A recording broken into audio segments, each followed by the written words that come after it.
सोचिए, आप अपने परिवार का पेट पालने के लिए बैंक से 50,000 रुपए का लोन लेकर एक ई रिक्शा खरीदते हैं या कोई छोटी सी दुकान शुरू करते हैं। आप दिन रात पसीना बहा रहे हैं ताकि बस 2 वक्त की रोटी कमा सकें। लेकिन अगले ही महीने जब आप सरकारी कोटे से अपना राशन लेने जाते हैं तो डीलर आपसे कहता है, भाई साहब, आपका राशन कार्ड ब्लॉक हो गया है क्योंकि सरकार की नज़र में अब आप अमीर हो गए हैं। जी हां, पूरे देश में, खासकर हापुड़ और आसपास के इलाकों में लाखों गरीबों के राशन कार्ड सिर्फ इसलिए रद्द या लॉक किए जा रहे हैं क्योंकि उन्होंने बैंक से कोई लोन लिया है। लेकिन क्या बैंक से कर्ज लेना सच में किसी को अमीर बनाता है? स्वागत है आपका मेगा माइंड एकेडमी पर। यहां हम सिर्फ खबरें नहीं पढ़ते, बल्कि उन सरकारी नीतियों और ग्राउंड रियलिटी का असली विश्लेषण करते हैं जो सीधा आपकी जिंदगी पर असर डालती हैं। अगर आप इस नए सिस्टम की कमियों को समझना चाहते हैं तो आप बिल्कुल सही जगह पर हैं। चलिए आज के इस एक्सप्लेनर में इस पूरे सच को डिकोड करते हैं। तो सबसे बड़ा और चुभने वाला सवाल यहीं से शुरू होता है, क्या बैंक से लोन लेना किसी के अमीर होने का पक्का सबूत है? जरा खुद सोचिए, क्या कर्ज के बोझ तले दबने का मतलब ये है कि कोई परिवार इतना समृद्ध हो गया है कि उसे अब सरकारी मदद या मुफ्त राशन की कोई जरूरत ही नहीं है? हम अक्सर लोन को तरक्की से जोड़कर देखते हैं कि भाई लोन लिया है तो कुछ बड़ा कर रहा होगा। लेकिन क्या समाज के सबसे निचले पायदान पर खड़े एक गरीब इंसान के लिए भी कर्ज का मतलब तरक्की ही होता है? यही सवाल हमारे आज के इस पूरे विश्लेषण की नींव है। अब देखते हैं कि ये पूरी कहानी आखिर शुरू कैसे हुई।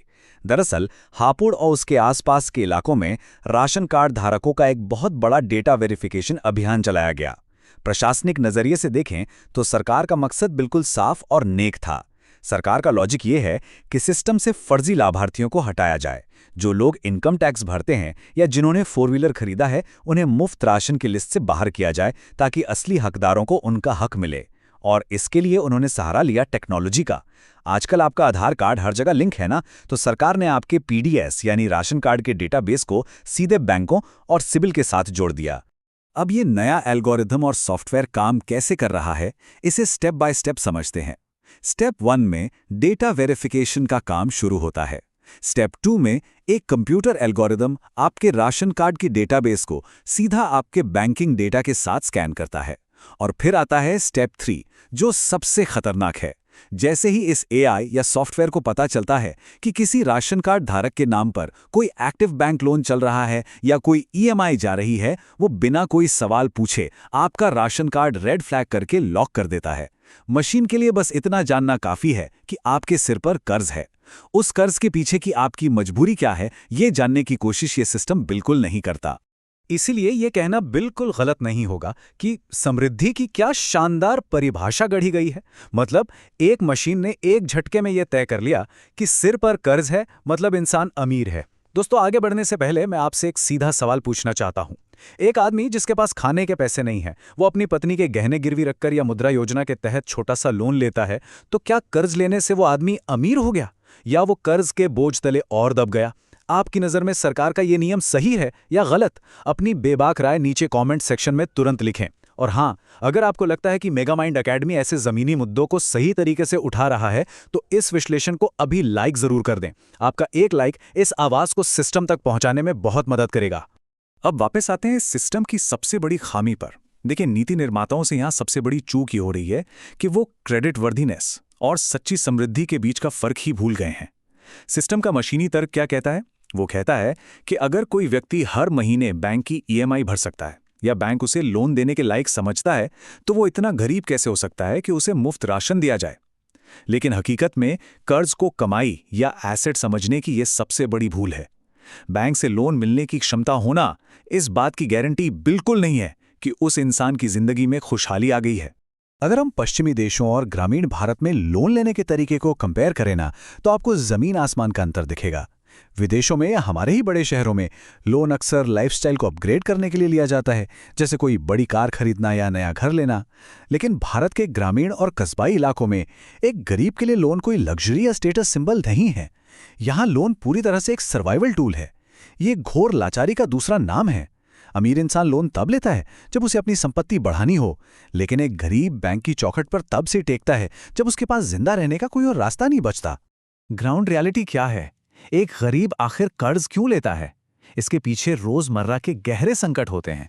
कोई किसान खेती के लिए केसीसी यानी किसान क्रेडिट कार्ड से लोन लेता है, इसका मतलब ये नहीं कि वो अमीर है।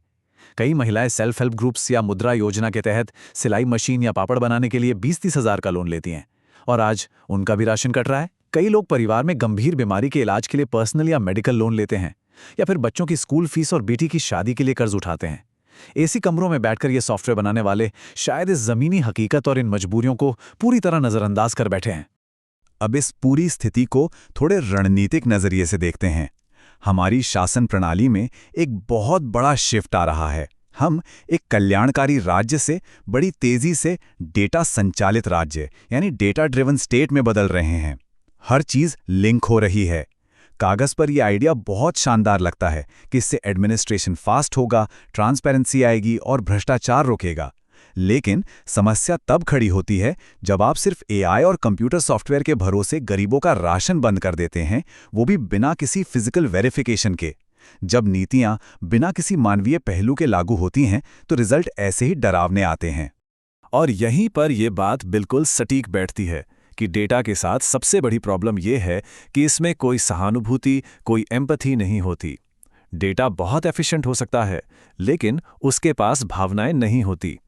जब कोई कंप्यूटर स्क्रीन किसी इंसान की गरीबी या अमीरी का फैसला सिर्फ कुछ अंकों और लिंक्ड अकाउंट्स के बेसिस पर करने लगे ना, तो इंसानियत कहीं बहुत पीछे छूट जाती है। ये डिजिटल नौकरशाही का एक बहुत ही खतरनाक चेहरा है। एक ऐसा चेहरा जहां हालात और मजबूरी समझने के लिए कोई जगह नहीं बची है। अब जरा इस सबसे बड़े विरोधाभास, इस महापैराडॉक्स को समझिए।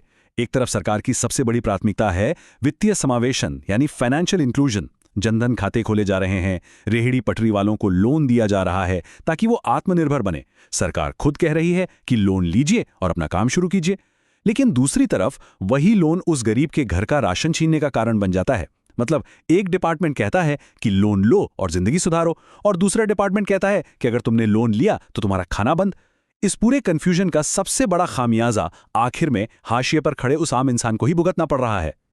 इस डिजिटल युग ने गरीबी की एक नई ही परिभाषा गढ़ दी है।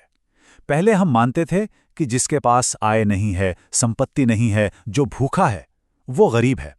लेकिन आज आपकी गरीबी आपका डेटा प्रोफाइल, आपका बैंकिंग बिहेवियर और आपके डिजिटल रिकॉर्ड्स तय करते हैं। प्रशासन का फोकस अब इस बात पर नहीं है कि जमीन पर कोई सच में भूखा सो रहा है, बल्कि इस बात पर है कि उनकी एक्सेल शीट्स एकदम क्लीन दिखें। लेकिन इसका समाधान क्या है? देखिए, सरकार को लोन के अमाउंट और लोन के पर्पस में फर्क करना ही होगा। एक कमर्शियल कार लोन और एक ई रिक्शा या केसीसी लोन को आप एक ही तराजू में नहीं तोल सकते। इसके लिए एक आसान ग्रीवांस रिड्रेसल मैकेनिज्म होना चाहिए, जहां एक गरीब इंसान जाकर अपील कर सके और मशीन के फैसले को इंसान द्वारा फिजिकली वेरीफाई किया जा सके। तो दोस्तों, निष्कर्ष यही है कि डिजिटाइजेशन और भ्रष्टाचार रोकना बहुत अच्छी बात है, लेकिन जब टेक्नोलॉजी में इंसानियत और जमीनी हकीकत को इग्नोर कर दिया जाता है तो सबसे ज्यादा नुकसान एक गरीब का होता है। कर्ज लेना किसी की मजबूरी हो सकती है, अमीरी का सबूत नहीं। अब सवाल यह है, क्या टेक्नोलॉजी इंसानों की मदद के लिए बनी है या उनके लिए नई मुश्किलें खड़ी करने के लिए? उम्मीद है आपको आज के इस एक्सप्लेनर से इस पूरे सिस्टम का असली सच समझ आया होगा। अगर आपको हमारा ये प्रयास पसंद आया तो मेगा माइंड एकेडमी को सब्सक्राइब जरूर करें, ताकि हम ऐसे ही जरूरी मुद्दे आपके लिए डिकोड करते रहें। सोचने के लिए ये एक बहुत बड़ा विषय है। मिलते हैं अगले विश्लेषण में।